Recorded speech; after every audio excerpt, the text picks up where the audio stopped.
Hello, welcome to my channel, Silence Space. This is Annalyn. Inanyahan ko po about isa na magkakilala, to meet, to grow, to live in silence. There's power in silence. Do you know that? So, naniniwala po ako na sa bawat pag-upload ko ng mga maikling video, kada araw, linggo, buwan o taon, na pwede magiging magkasama tayo, ay matututo po tayo with our experiences. So, subscribe, comment, share your thoughts and experience with me and the whole universe who are listening right now. Thank you, and let's dive in.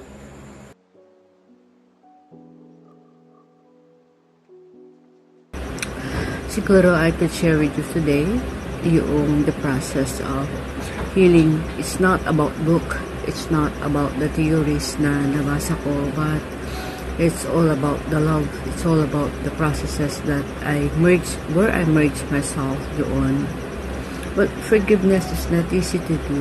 Forgiveness is not an easy task, lalo na a little bit na tao lang tayo, may emosyon, naiinis, nagagalit. And during the time na talagang ramdam ko yung pain, ramdam ko yung galit ko. So initially, it's so hard for me to give up. It's so hard for me to forgive, but I always ask God na help me to forgive, kasi along the way, alam ko in my heart of hearts, those things are bothering me, those things are make me unhappy.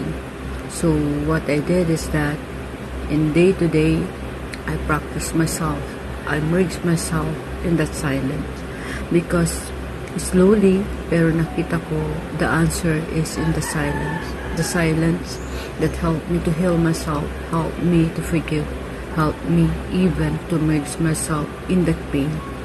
Natutunan ko din na huwag patakot na harapin yung pain. Kasi pag hinarap natin yung pain, that's the time we learn to forgive.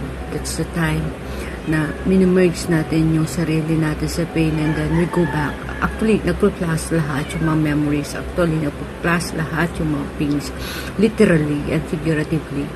Pero that silence even helped me to merge myself para mas mapatawad ko din yung sarili ko.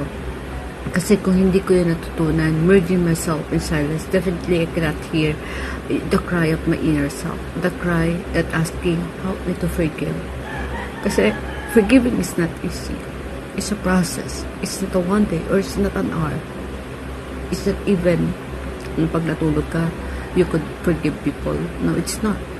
Pero it's a matter of how you deal with yourself, how you deal. Gusto mo nga bang magpatawad? Are you ready to forgive? Sometimes that's the thing that we need to understand. Sometimes that's the thing we need to ask with ourselves. Ulitin ko, forgiveness is not easy. Pero natutunan ko during the time when I merged myself in that silence that forgiveness is a choice. Forgiving is a matter of giving up our pride. Kasi kung maigo tayo, ma-pride tayo, mahirap pagpatawad. But along the way, when you accept that you yourself was hurt, you yourself was in the burden of an peaceful environment, the only thing that you will want is to have peace.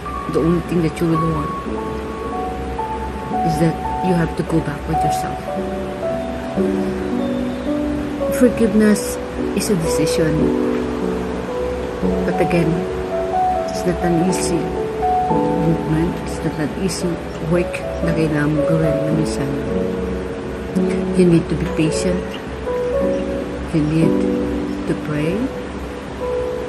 You need to ask yourself, handa na ba ako